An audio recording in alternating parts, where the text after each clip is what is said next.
Ang hindi nila alam, yung 2 dambuhalang concessionaires ay yun siya ang nagbibigay pahirap sa aming mga mahihirap. Mahirap na nga ay ang taas pa ng singil. Sila na mga dapat mangapital, ang konsesyonaryo, nababaliktad po ang nangangapital ay ito mga maliliit nating mga kababayan. So ano ba talaga ang papel ng mga konsesyonaryo? Sila ba talaga yung nangangapital o baka naman yung mga consumers na siya nagbabayad buwan-buwan sa mga Maynilad at Manila Water?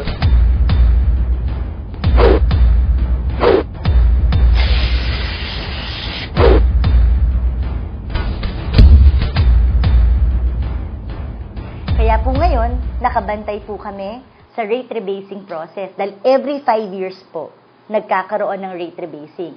Dito dinedetermine kung anong magiging presyo ng tubig. Ngayon po is rate rebasing year, ang 2012. So, napaka-crucial po nito. At ang isang dinedemand ko sa MWSS is to make sure wala ng future projects na ilalagay dyan. I-account nila at dapat accounted. Magkano na ang nasingil nyo sa Laiban, sa Wawa, sa Angat Reality, lahat yan. Magkano na at nasa na ang pera. Isa po sa aming kahilingan, dapat maging independyente. Ano po? Yung regulatory office. At sana, magkaroon po ito ng ngipin. Ano po? Hindi lamang siya dapat maging recommendatory body lamang.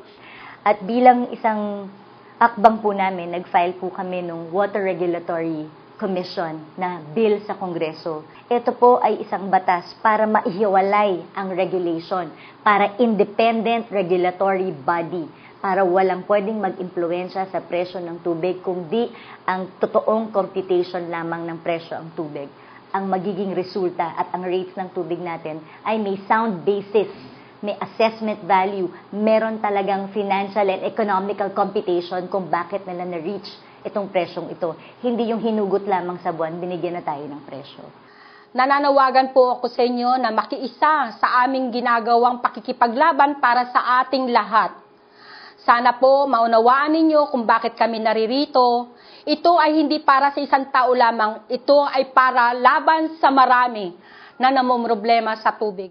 Una po niyong gawin, pasirox niyo yung water bill niyo. Yung water bill niyo po, sulatan niyo po o tatakan niyo ng under protest. Ibig sabihin, pinoprotesta natin yung ating bill. Ano po? So, yung bill na yan, padalan po natin yung ating mga congressman, yung ating presidente, padalan po natin.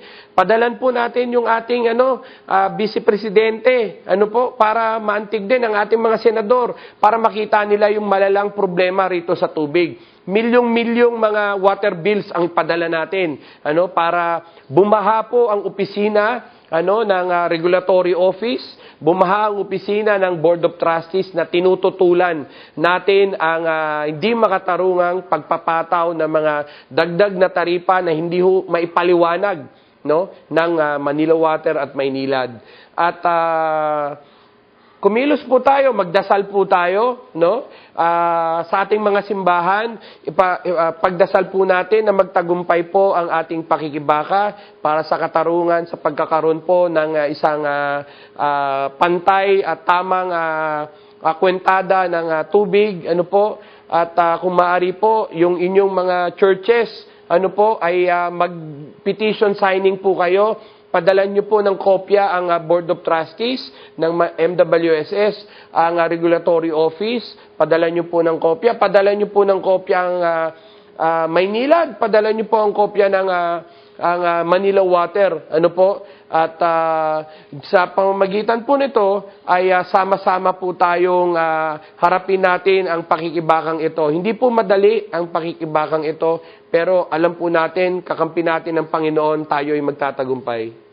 So, sana po masuportan nyo rin po kami sa Kongreso. Sulatan nyo po yung inyong mga congressman sa inyong mga distrito para suportahan nila yung Water Regulatory Bill na final ko po sa Kongreso. Ito po ay priority bill ng Presidente at ako ay umaasa na as soon as possible maipasa po natin ito. Kailangan po namin ng inyong tulong at suporta. Samahan niyo po kami sa laban na ito. Hindi ho dapat ginto ang tubig. Napakaraming tubig sa Pilipinas. Let us make it accessible and affordable para sa lahat ng mamamayang Pilipino. Maraming salamat po.